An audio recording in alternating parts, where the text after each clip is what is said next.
Hello everyone, welcome to my channel. My name is Siddhant Gupta and today we will continue with the topic geometry and उसके अंदर हम बात करेंगे angles के बारे में। तो सबसे पहले हम on the basis of values angles की definition समझते हैं और उससे पहले समझते हैं angles होते क्या।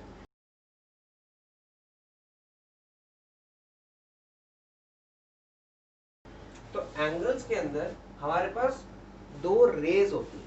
एंगल्स किससे बना होता है? It is made up of two rays, one ray and another ray. तो अगर मैं इसको नाम दूं ए, इसको नाम दे देते हैं बी और इसको नाम दे देते हैं सी। तो ये angle it is made up of two raise.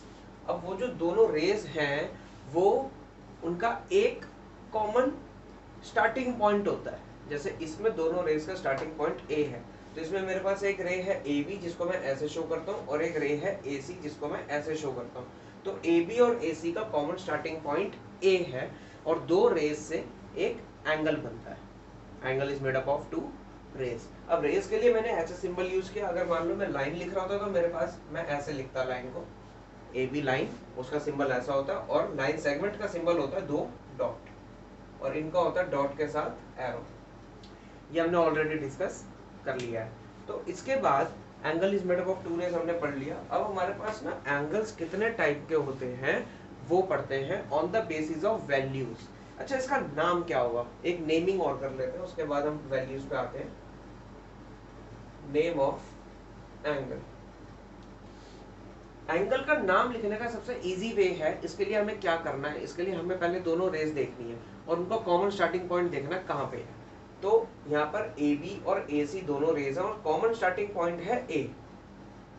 तो जो ए, अच्छा एंगल का सिंबल ये होता है, एंगल का सिंबल ये होता है, इससे शो करते हैं। अब इसका नाम लिखना है, इसका नाम लिखना तो कैसे लिखेंगे? जो हमारा मिडल पॉइंट है, जो कॉमन पॉइंट है, उसको हम सेंटर में लिखेंगे और जो बी और सी बचा उसको आप ऐसे भी लिख सकते हो और उसको आप सी ए बी भी लिख सकते हो।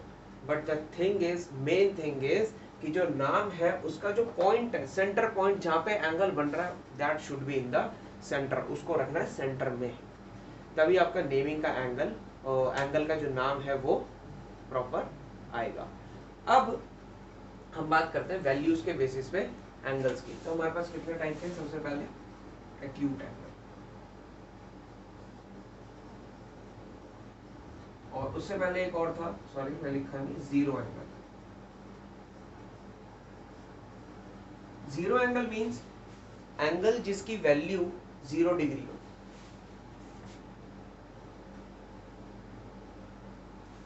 Zero degree. तो उसकी दो रेस कैसी बनेंगी? कुछ ऐसी बनेंगी। एक रे तो ये रही ए बी और एक रे ये रही यहां से ए सी।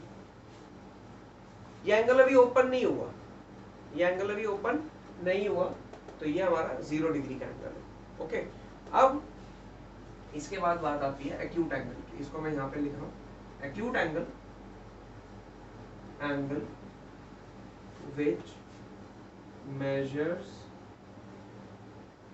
Between 0 degree to 90 degree. एक एंगल जिसकी वैल्यू 0 से तो बड़ी है बट 90 से छोटी है, यानी कि 89.9 डिग्री तक जो भी एंगल की वैल्यू होगी वो हमारा एक्यूट एंगल की कैटेगरी में आएगा, ऊपर एक्यूट एंगल की कैटेगरी में आएगा। और 0 से बड़ा यानी कि 0.1 डिग्री भी होगा वो भी हमारे एक्यूट एंगल की कैटेगरी में आएगा। 0 डिग्री होगा तो वो जीरो एंगल, 0 से बड़ा बट 90 से छोटा तो वो होगा हमारा acute angle. Okay, next is, acute के बाद आता है राइट एंगल। राइट एंगल है एंगल विच मेजर्स 90 डिग्री। जैसे 0 का एग्जैक्ट वैल्यू है 0 डिग्री, राइट एंगल का मेजर है 90 degree. Clear? Angle which measures 90 degree. इसके बाद जो हमारे पास नेक्स्ट आता है, अच्छा 90 डिग्री का मैंने आपको ऑलरेडी सिंबल बताया था अभी पिछली वीडियो में, ये वाला बॉक्स, बॉक्सी सिंबल होता है। और एक्यूट एंगल कैसे शो होता है? एक्यूट एंगल हमेशा ना ऐसा होगा, बंद बंद होगा। जब तक ये सीधा होगा तो ये 90 डिग्री बोलेगा, अगर इससे छोटा थोड़ा सा भी है और ऐसा भी है तब तक ये एक्यूट माना जाएगा। एक्यूट को आप क्या सकते हो, अक्यूट एंगल, मतलब जिसकी वैल्यू 90 से छोटी हो, ऐसे याद कर सकते हो, acute angle. Okay, right angle के बाद हमारे पास आता है ऑब्ट्यूज एंगल। अब ऑब्ट्यूज एंगल क्या होता है? Obtuse angle which measures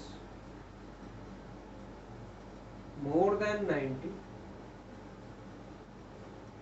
but less than 180। Means 90 degree से तो बड़ा होना चाहिए बट 180 डिग्री से छोटा होना चाहिए। That means in between 90 degree to 180 degree का जो भी वैल्यू होगी वो हमारा ऑब्ट्यूज एंगल की कैटेगरी में आएगा। अब ये होता है ओपन एंगल, इस तरह से कुछ, ये वाला पार्ट एक्यूट छोटा होता है, बंद होता है, फिर 90 बन जाता है, फिर ऑब्ट्यूज खुल जाता है। तो जब ये ओपन हो जाए तो ये ऑब्ट्यूज, क्लोज होगा तो एक्यूट, और बिल्कुल ही ओवरलैप होगा तो 0 डिग्री। क्लियर? ऑब्ट्यूज एंगल के बाद हमारे पास बात आती है स्ट्रेट एंगल की।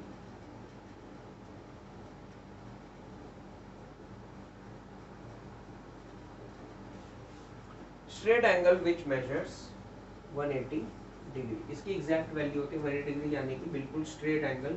ये हमारा सेंटर पॉइंट हो गया यहाँ पर, जैसे यहाँ पर था हमारा सेंटर पॉइंट, मान लेते हैं ओ ए बी, यहाँ पर भी था ए ओ बी, अब यहाँ पर आ गया ए ओ बी, अब ऐसे यहाँ पर आ जाएगा ए ओ बी। तो ये अब मेरा पूरा स्ट्रेट हो चुका है, दैट मीन्स उसकी वैल्यू हो गई 180 degree. Straight angle is 180 degree. इसके बाद नेक्स्ट आता है reflex angle.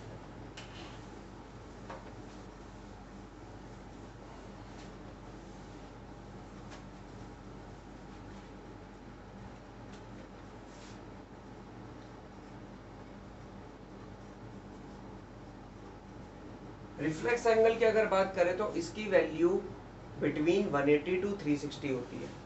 That means more than 180 but less than 360 degree, between 180 degree to 360। और इसको बनाते कैसे हैं? ये तो 180 था जब स्ट्रेट था, अब मैंने इसको यहाँ पे O लिखा, यहाँ पे मैंने B लिखा, अब ये आ गया नीचे। तो ये वाला एंगल जो होगा, ये इसको अगर अंदर ले लोगे, अंदर वाला ले लोगे तो एक्यूट हो जाएगा, लेकिन जब इसको हम बाहर से मेजर करेंगे तो ये रिफ्लेक्स माना जाएगा। अंदर से मेजर नहीं करना, मेजर कर लोगे तो वो एक्यूट की कैटेगरी में चला जाएगा। रिफ्लेक्स के लिए आपको बाहर से मेजर करना पड़ेगा, तभी वो रिफ्लेक्स की कैटेगरी में आएगा।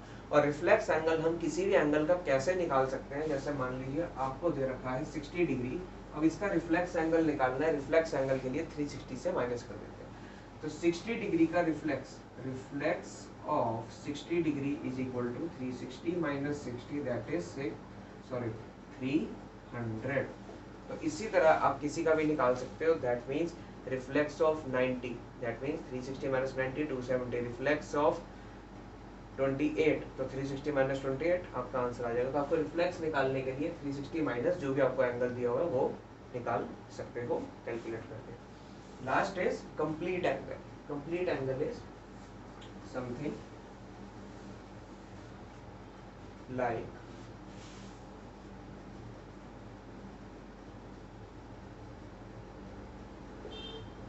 जिसका वैल्यू 360 डिग्री होता है। दैट मीन्स अब हमारे एंगल शुरू कहाँ से हुए थे? 0 डिग्री से, बिल्कुल ओवरलैप, फिर हुआ एक्यूट एंगल, फिर हुआ राइट एंगल, फिर हुआ ऑब्ट्यूज एंगल, फिर हो गया वो स्ट्रेट कह सकते हो या फिर ऐसे कुछ भी कह सकते हो। कैसे करते हैं? ऐसे करते हैं, स्ट्रेट एंगल हो गया, फिर आ गया रिफ्लेक्स। अगर हम इसको ऊपर से मेजर कर रहे हैं तो, अगर हम अंदर से मेजर कर रहे हैं तो वो एक्यूट की कैटेगरी में चला जाएगा, वो नहीं करना है रिफ्लेक्स के केस में। और इसका जब ये पूरा क्लोज हो जाता है, दैट मीन्स अब हमारे पास पूरा सर्कल घूम के वापस से क्या हो गया? ये बंद हो गया। तो जब ये पूरा सर्कल कंप्लीट हो जाता है तो इसको बोलते हैं 360 डिग्री। 0 डिग्री से सर्कल स्टार्ट होता है और 360 डिग्री पे एंड हो जाता है। तो ये हमारे on the basis of values है। अब इसी को हम थोड़ा सा डिफरेंट वे में समझ लेते हैं, क्लॉक के थोड़े कंपैरिजन करके क्लॉक से, और समझते हैं types of angle on the basis of values. अब अगर मैं क्लॉक ड्रॉ करूं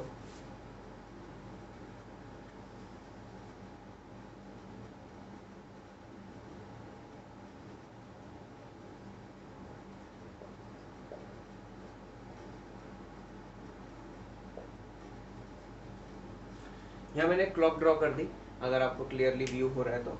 इसके अंदर अब मैं 2 हैंड्स बना रहा हूँ, सेकंड हैंड्स का तो मेरा कोई काम नहीं है, तो मैं सिर्फ यहाँ पे एक आर हैंड बनाऊंगा और एक मिनट हैंड बनाऊंगा। क्लियर। अब इसके अंदर हमें करना कैसे है वो हम थोड़ा सा ध्यान देते हैं। अगर मैं 12 o'clock से शुरू करूँ, इस मिनट हैंड को मैं इसी के ऊपर बना दूं, ऐसे 12 o'clock हो रहा है। सो 12 o'clock से अगर हमें कंपैरिजन शुरू करते हैं तो ये अभी मान लो ये मेरा है 0 डिग्री पे, क्योंकि दोनों ओवरलैप कर रहे हैं। अच्छा, ये 0 डिग्री भी हो सकता है, 360 भी हो सकता है। तो अभी हम स्टार्ट कर रहे हैं तो हम इसको एज अ 0 डिग्री लेके चलते हैं। तो जब ये 12 o'clock से मान लो अब हो गया, इसको मैं कर देता हूँ, इसको कर देते हैं 1 o'clock, या फिर अगर मैं इसको कर दूं 2 o'clock, या फिर चलो इसको 2 o'clock करते हैं। अब देखो इसके अंदर क्या है, ये वाला जो एंगल अभी ये वाला ये वाला एंगल बना, ये अभी एक्यूट है। बताया था ना जब क्लोज होगा तो वो एक्यूट माना जाएगा। अब ये क्लोज है, ये स्ट्रेट 90 के जैसा नहीं हुआ, तो जब तक 12 o'clock से 1 o'clock 2 o'clock 3 o'clock नहीं हो जाएगा तब तक ये एक्यूट एंगल रहेगा। अच्छा, क्लॉक को अगर मैं 4 पार्ट्स में डिवाइड करूं तो ये क्या हो जाएगा, ये इसको मैंने ऐसे और ऐसे 4 पार्ट्स में डिवाइड किया, तो एक पार्ट को हम बोलेंगे 1/4। ये सारे 1/4 पार्ट है क्योंकि मैंने इक्वली डिवाइड कर दिया इसको। तो जब 12 o'clock से 3 o'clock गई, कितने आवर्स हुए, 3 आवर्स, 3 आवर्स। या फिर 1 o'clock से 4 o'clock गई, तब भी कितने आवर्स हुए, 3 आवर्स। दैट मीन्स आपको एक चीज याद रखनी है कि 3 आवर्स का जब गैप होगा, 3 आवर्स का जब गैप होगा तो हमारा 1/4 पार्ट कंप्लीट होगा या कवर होगा। अब चाहे वो मिनट हैंड करे चाहे आर हैंड करे, मेन है हमारा आर हैंड। मिनट हैंड तो पूरा एक राउंड मारता है, उसके अंदर उसके acute angle, obtuse angle, reflex angle सब बन जाते हैं। बट जो आर हैंड होता है वो 12 घंटे घूमता है, 24 घंटे में 2 बार घूमता है। हम 12 घंटे की बात कर रहे हैं अभी, क्योंकि उसमें फिर रिपीट हो जाएगा, उसका कोई यूज नहीं है। तो जब भी 3 आवर्स कवर होंगे, दैट मीन्स क्लॉक का आर हैंड ने 1/4 पार्ट कवर किया है।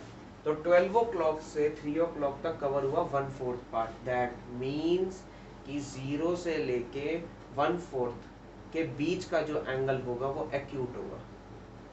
जैसे ही 1/4 कवर हुआ, यानी कि आफ्टर 3 आवर्स, अब चाहे वो 1 o'clock से आप स्टार्ट करो तो 4 o'clock पे 3 आवर्स होंगे, 2 o'clock से स्टार्ट करोगे तो 5 o'clock पे 3 आवर्स होंगे, 6 o'clock से स्टार्ट करोगे तो 9 o'clock पे 3 आवर्स होंगे। तो जैसे ही 3 आवर्स कंप्लीट हुए तो कितने डिग्री का एंगल बन जाएगा, 90 डिग्री का। दैट मीन्स 1/4 पार्ट कवर हो चुका। अब इसके बाद मैं भी 12 o'clock को एज अ स्टार्टिंग लेके चल रहा हूँ, तो इसलिए मैं 12 o'clock के अकॉर्डिंग सारा चलूंगा।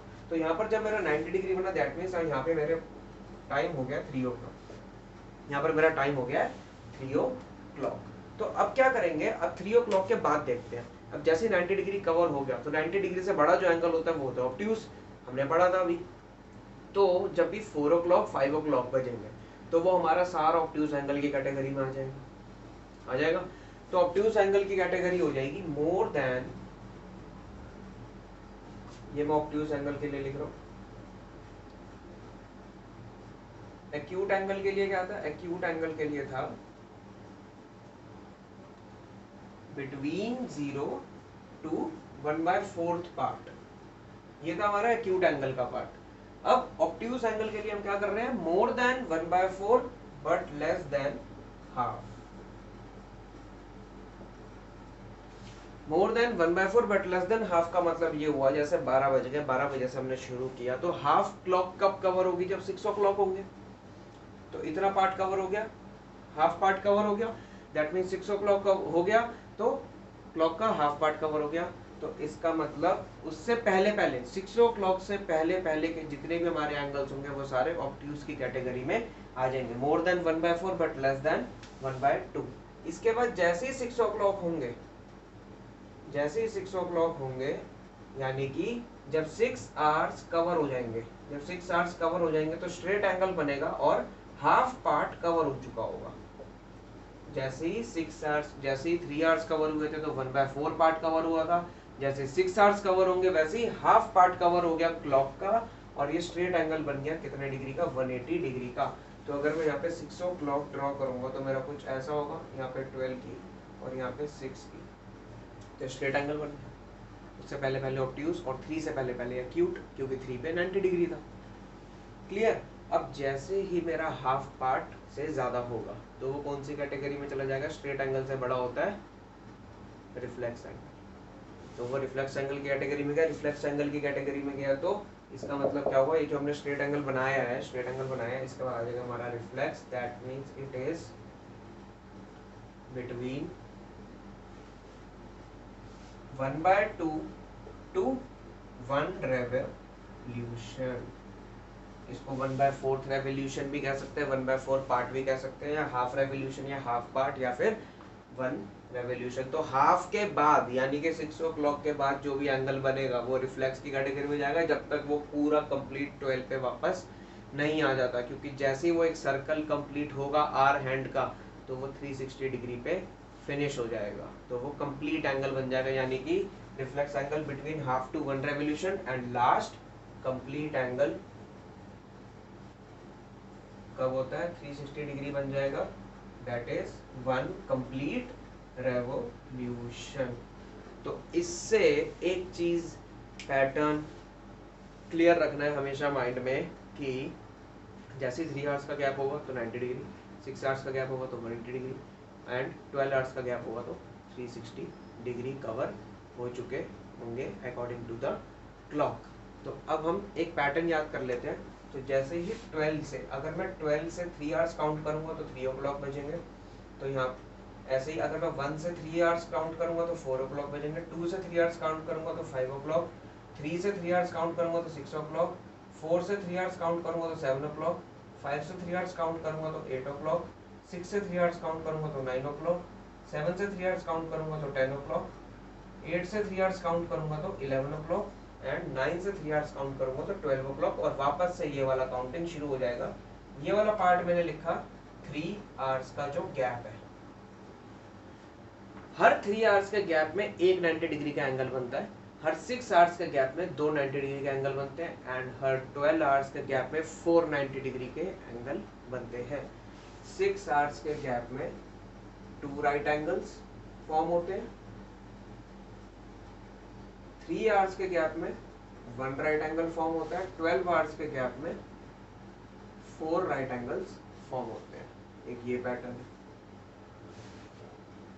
ओके, इसके बाद जो दूसरा पैटर्न है वो है कि ये तो हमने बात करी 3 आवर्स के गैप में, 6 आवर्स के गैप में, 12 आवर्स के गैप में राइट एंगल्स की।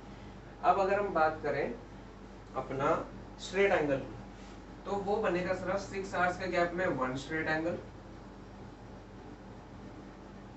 एंड 12 आवर्स के गैप में 2 स्ट्रेट एंगल, क्योंकि 12 आवर्स के अंदर कंप्लीट 360 हो जाएगा तो 180 प्लस 180 360 हो जाएगा। ऐसे इसमें 2 राइट एंगल्स मतलब 180 6 घंटे में 2 बार ही बनेगा, 3 घंटे में 1 बार बनेगा और 12 घंटे में 4 बार बनेगा। क्लियर। इसके बाद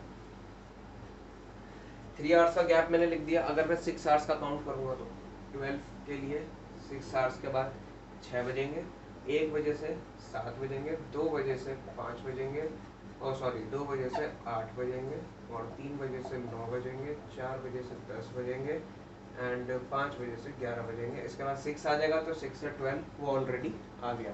तो ये वाला जो मैंने गैप लिखा है ये है हमारा 6 आवर्स का गैप। ये पैटर्न याद रखोगे इजीली हो जाएगा। और 12 आवर्स का तो सेम रहता है, 12 के बाद 12 आवर्स 12 o'clock, 1 के बाद 12 आवर्स 1 o'clock, 2 के बाद 12 आवर्स 2 o'clock, वो सेम रहता है हमेशा क्योंकि वो 2 बार ही घूमता है इसलिए।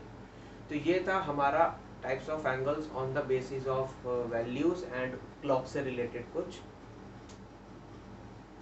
कॉन्सेप्ट। क्लियर? Thank you.